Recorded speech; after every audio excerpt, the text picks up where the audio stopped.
Making up his own. Aaron Pryor overwhelming Antonio Cervantes, scoring a sensational fourth-round knockout to become the new WBA World Junior Welterweight Champion. Since that day, Pryor has defended his title 6 times, winning all by knockouts. The first 4 were expected, like this one over Lennox Blackmore. Round 1, Pryor scores with a devastating left hook. But in his last defense, Pryor was a big underdog against Alexis Arguello, who was seeking an unprecedented 4th world title. Pryor building up an early lead, but here in round 13, Arguello scores with a series of right hands, and it looks like Pryor might fold. But instead, he came on in the 14th round of a non-stop barrage that has become his trademark. And even a great fighter like Arguello could not stand up to the Pryor punch, as Aaron established himself as one of the outstanding boxers in the game today. Today, he defends against former WBC champion Song Hyun Kim, live on ABC's Wide World of Sports. Hotel, Atlantic City, New Jersey, the site today of the WBA World Junior Welterweight Boxing Championship. Aaron Pryor defends that crown for the 7th time against the WBA's #1 ranked contender Song Hyun Kim from Korea, a man who has won his last 12 fights. Right now, we're in the locker room of Aaron Pryor, and the way you see this young man now is something unusual because once he hits the ring, he is perpetual motion. In fact, Pryor, one of the most exciting boxers in the game today. Hello again, everybody. I'm Don Chevrier. As you may have heard, this fight has been in jeopardy for much of the week. The U.S. Grand Prix Motocross Motorcycle Championships had been scheduled instead, but they'll be seen now at a future date. The fight is on, but here's what happened with it. The manager of Aaron Pryor, Buddy LaRosa, and Aaron have been feuding, it seems, the last little while, and so an injunction was granted earlier to prevent this bout from taking place here today. But in an unusual sitting of the Ohio Supreme Court just yesterday, that was overturned, and now the bout will go ahead here in Wide World of Sports. But along with the legal battles Pryor has been fighting, he's also had some medical problems. A nervous stomach brought him to a doctor at a local hospital on Wednesday, and then just this morning, he had to battle to make the weight limit of 140 pounds and finally did just weigh in exactly at 140. So, Aaron, there's been a lot more on your mind than boxing the last few days, and I wonder how that affects you as you get ready for this bout. Well, I've been preparing for this fight for 2 months, and we was down to the wire when we heard about the injunction, and it didn't bother me at all. I'm in good shape, and I think the Korean boy deserves a chance at the title, and I plan to give him a chance. And I just thank God that everybody hung in with me and believed that the fight was going to go on. I'm ready. You haven't given many guys much of a chance once the fighting starts in the ring. Well, I don't plan to give him one. I've asked my trainer to keep the car running, because we've been through a lot to get into the ring for the #1 ranked contender of the WBA. You could see them in the ring right now, and there is Aaron Pryor with a tremendous knockout record behind him. The reigning champion, making his 7th defense of the championship today, has not gone the distance since October 7th of 1977, unbeaten as a professional. 24 knockouts in a row in that total of 30 KOs you see in his 32 victories for Aaron Pryor, now living out of Miami, Florida. And the man he is going to fight is from Busan, Korea. He held the WBC version of this championship in 1980. Lost that crown in his 3rd title defense to Sao Mambi. He's the ranking #1 contender with the WBA and has won his last 12 fights in a row, and he has 25 knockouts to his credit. His first appearance outside of the Orient for Song Hyun Kim of Korea. He is not a typical Korean fighter, as you will see in the tail of the tape. He has a 5'9" height, 2.5 inches taller than Pryor, not as stocky as many Korean boxers. He made the weight easily. Pryor had to struggle at 140 and just did make it, and Aaron Pryor's got an inch advantage in reach over Kim.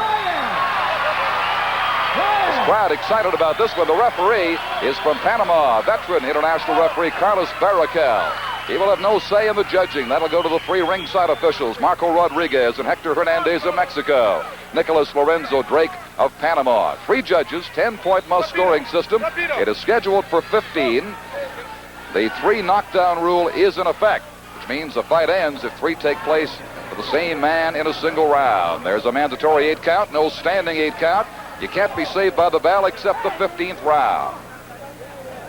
We know a lot about Pryor after watching the fight of the year he won from Arguello last November. We do not know very much about the man from Korea, Song Hyun Kim. We're about to find out, as Pryor is. We do know that Kim is a southpaw. Round 1 is underway.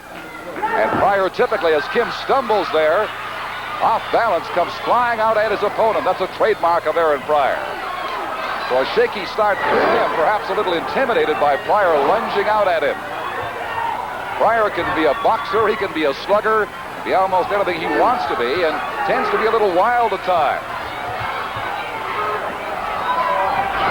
Fighting the southpaw Kim, who's doing little else but cover up now and try to figure out what's coming at him. The person of Aaron Pryor here in this first round. Kim has been stationary over in that far corner almost since the bout began, and seems to be in no hurry about getting out of there. Good right by Pryor, snaps through. All Pryor so far. Semblance of counter-punching there from Kim. He looks very tentative and very wary, but he drives the left to Pryor's body.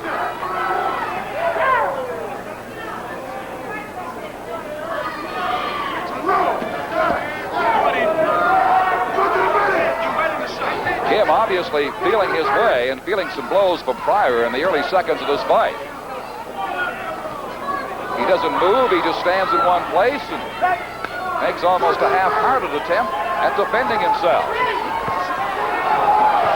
You say it's so difficult to know about a fighter who's only appeared in the Orient until now. This is being televised back to the people of Korea. As we're past the midway mark of round one, it's been all Aaron Pryor. And I'm sure that Pryor has had much stiffer opposition from the most mediocre of sparring partners compared to what Kim has been doing here. So far, at least very early, Kim, totally unimpressive. Very awkward, very slow, not really willing to mix it, content to stay on the ropes. Very dangerous thing to have happen as, again, Pryor shoots the right through.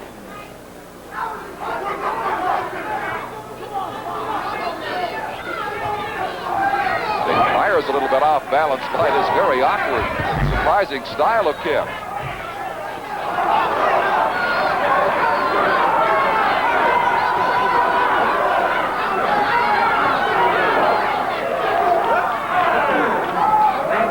Indeed, a most unconventional start. Less than 30 seconds to go in the first round here at the Sands in Atlantic City.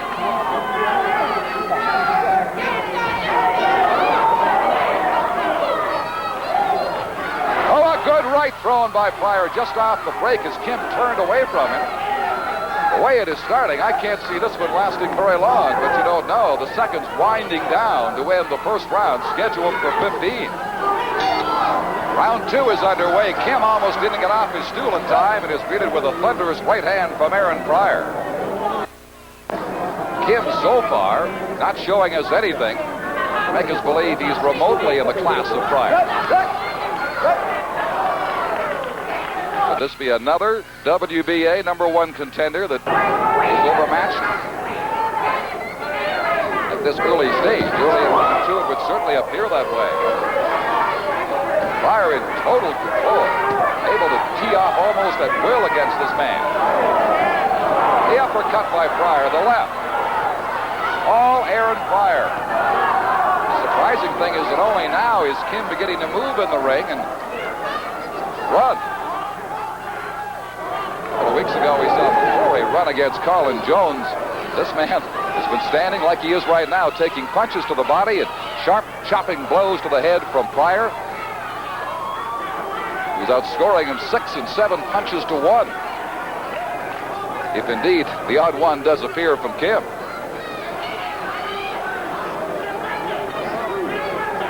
Pryor, however, has a cut around his right eye, so Kim certainly has been getting through at least once. He flicks the left out again. Little cut just beside the right eye of Aaron Pryor. That is the blood you see on Kim as well.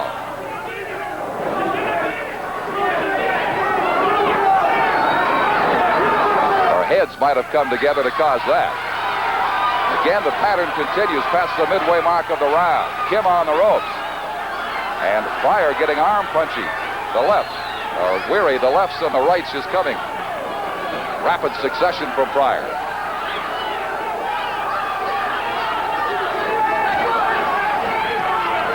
So far, there's the hook from Aaron Pryor. No indication Kim wants to make a fight of this. And I'm afraid we have a mismatch on our hands.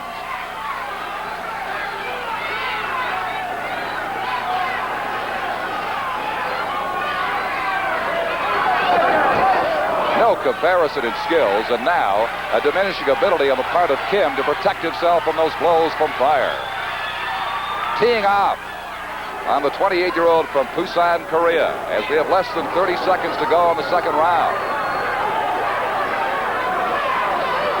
Pryor has the cut beside his right eye. That is not very important right now. It does not appear to be serious. What is important is, can Kim survive this assault from Aaron Pryor, the reigning WBA World Junior Welterweight Champion? And I would not think that it can go on much longer. The kind of punishment Kim has taken. Just seconds remaining now in round 2.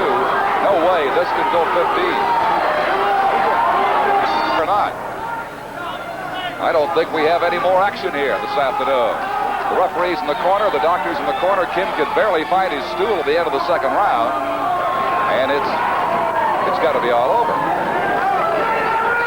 They're going to let them fight. Well, they went well past the 1-minute rest period and gave Kim some extra time. But now the onslaught continues. I don't know why they're allowing it to continue. The doctor was in the corner, concerned about Kim's welfare, as well he should be. I'm not enjoying this. I don't know about you. No, it's all over. That's enough. That's enough. This is ridiculous. Kim, no match for Aaron Pryor. They finally stop it early in this third round. While Pryor said he likes to give the boxers of the world a chance for his title, I think more serious consideration should be given to the type of opponent that people like Aaron Pryor, with their infinite skills, are allowed to meet. It was obvious in the first round that Kim could not make a fight of it. Could not move. He stood there, absorbed the punishment. Late in the second round, as we said, almost at the bell, couldn't find his stool. I thought they were stopping it then. Just seconds into round 3, the referee did finally move in. Barakal to stop this one-sided match. So Pryor, TKO winner in the third round, had that little cut just under the eyebrow, and that's all that he had to worry about today. We'd like to alert our stations along the line that we'll be taking a station break shortly. And Pryor now certainly using his mouth more, talking it up with his handlers, Panama Lewis and company, than he had to use his hands, although he certainly did unload on Kim. Ending in the third round very early, and we'll return with an interview with the winner, Aaron Pryor, right after this commercial message and a word from our local station. All right, there is the announcement confirming what we knew already, of course, and Aaron Pryor won this very easily. Aaron, that wasn't much of a workout for you. You got to be surprised by the way this man didn't fight.